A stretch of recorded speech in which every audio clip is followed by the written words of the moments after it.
You know, I really do love breakfast time at the wagon, but when you're feeding cowboys, you gotta have something that's hearty, something that's gonna stick with them. And what are we talking about? Hash brown casserole.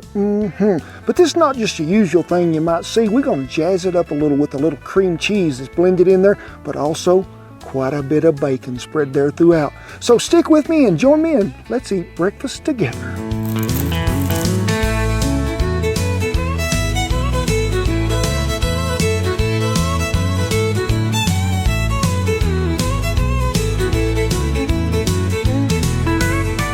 Southern Homestyle hash brown casserole. Got a nice sound to it, don't it? I can remember one time I was cooking for a rodeo finals way back in about 2002 near Meridian, Mississippi. And they told me, you need to go over at that little old place and eat. They got the best breakfast in the world.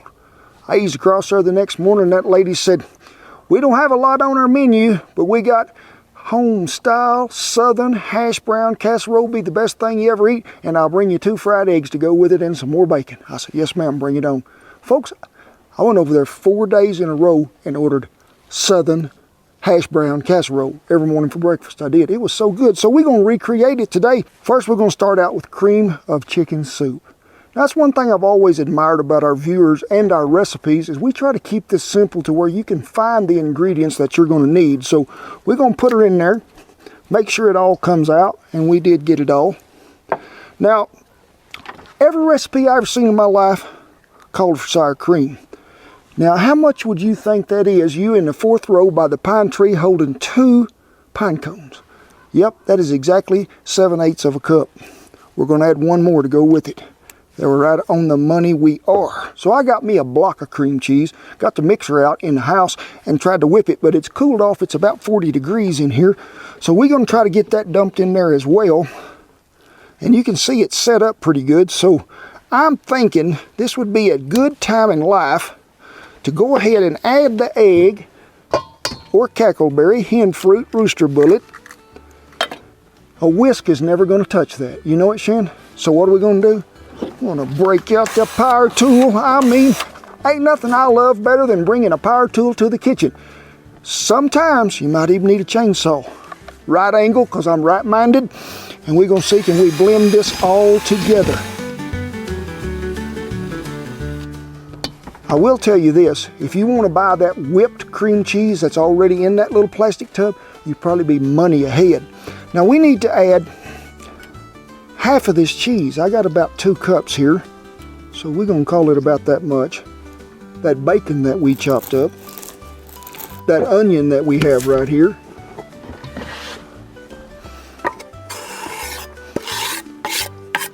and we're going to give that another mixing. I might can fold it, but I'll try to go slowly here so I don't get it all outside the bowl. You know, like I said, breakfast was really one of my more favorite times at the wagon. Sure, you're getting up early. I'm getting up most time to cook breakfast on the ranch at 2:30. But it is the quiet, the dark. You know, when I first load old Bertha up full of wood and you get it in there and you go to hearing that cracking and popping of that wood and then you begin to feel that heat that's reaching out there. So I remember that morning when I woke up, it was already 82 degrees. And the warmth from Bertha I really wasn't needing, so I stoked her plumb full and I'd pull my chair away from there as the coffee began to brew. Now, a dear friend of mine, and I mean a buddy that's been through all of it with me, is old Chris Morton, great cowboy.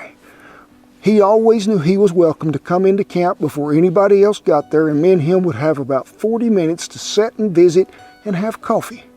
Now, we backed away from Bertha pretty good, and we're sort of on top of a little old sandy hill there, and the wood pile was out there just a little ways from us. And we're sitting there drinking coffee. Old Bertha's putting out that radiating love that we don't need that morning.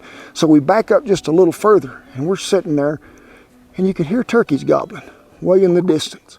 And then it just got really quiet and calm.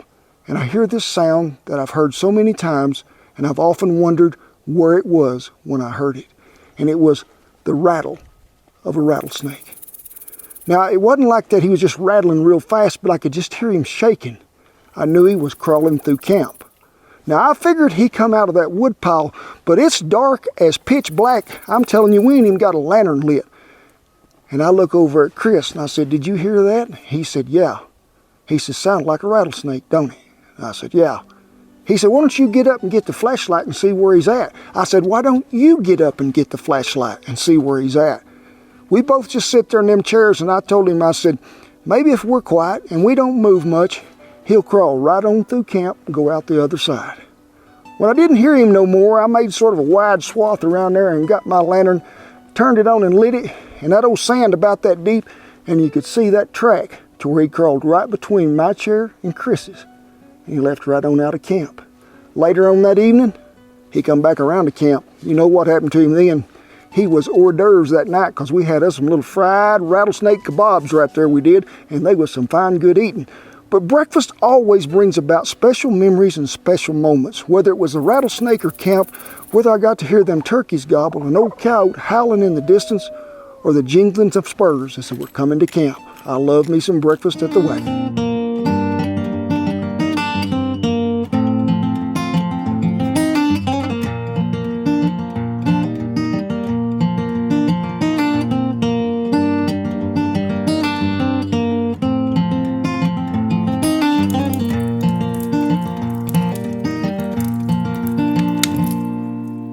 I am using the frozen shredded hash browns. Make sure if you're doing it this way, you let them thaw out to room temperature before you ever start.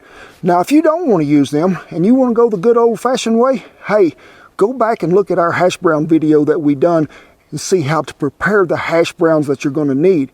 But a russet potato is about the only thing you're going to use here, folks. And peel them, then you got a grater. You can just grate them things, grate them in water. But the key factor is to these is be sure that you rinse these potatoes at least 3 times to get all that starch off of them and pat them dry. That's what we're after. Then we can mix them in here and you're good to go. So let me get her open.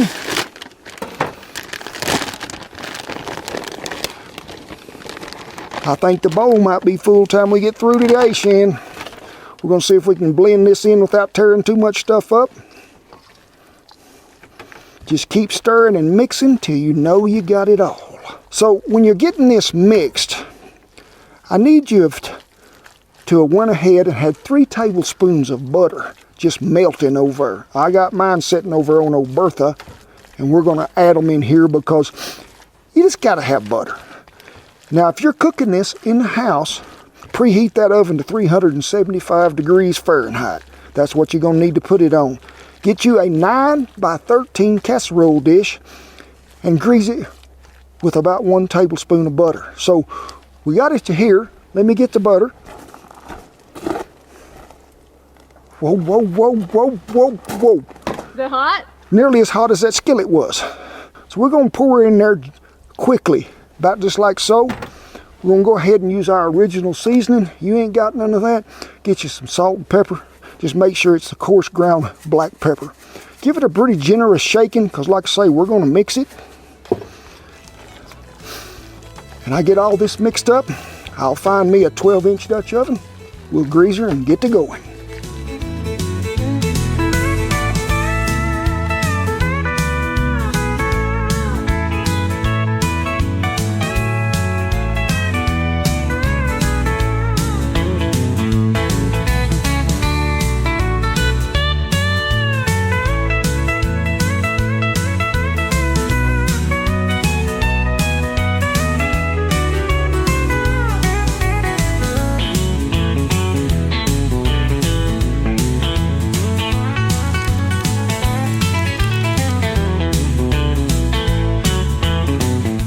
Now remember, the ground wasn't wet today when we started, so I didn't have to pre-warm it or make sure that things was thawed out. So put that trivet down there, set the Dutch oven on there, make sure it's pretty level.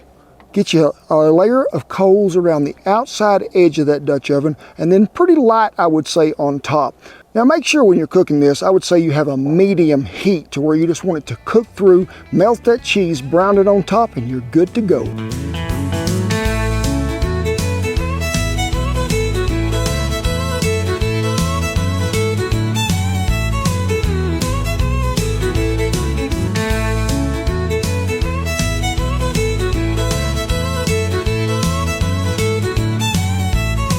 You know, folks, I get a lot of questions on converting Dutch oven sizes, so let me help you out.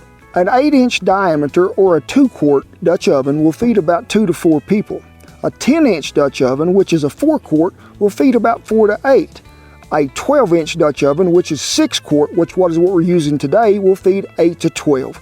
You get on up there to a 14-inch oven, which is 8 quarts, 12 to 16 people.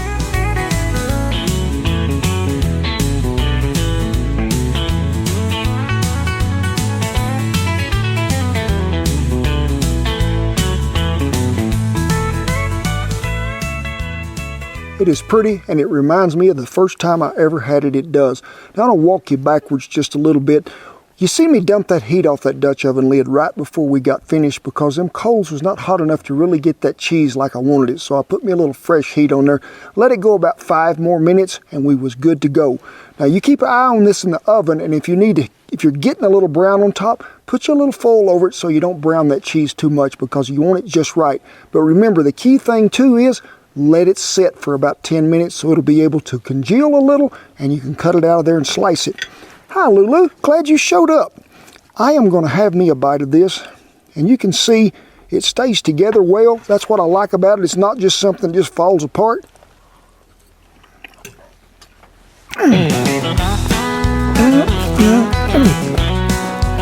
Pure deep comfort food classic, Southern style hash brown casserole. But we thank y'all so much for letting us come into your living room, wherever you might be, on your cell phone. We never take that for granted that you watch. Please share these videos and like them with your friends and neighbors. But it is with great pride, honor, and privilege that I tip my hat to all the servicemen and women and all the veterans that have kept that old flag a-flying over camp. We commend you all. Rest of you, get on up in here. I'm going to give you an old-fashioned Southern home-style hug. God bless you each and every one, and I'll see you down the Homestyle Hash Brown Casserole Trail. Little Mage, Lulu, we don't know where Duker went. He is still on patrol somewhere. God bless you each and every one, and I'll see you down the Homestyle Hash Brown Casserole. God bless you each and every one, and I'll see you down the Homestyle. So many H's.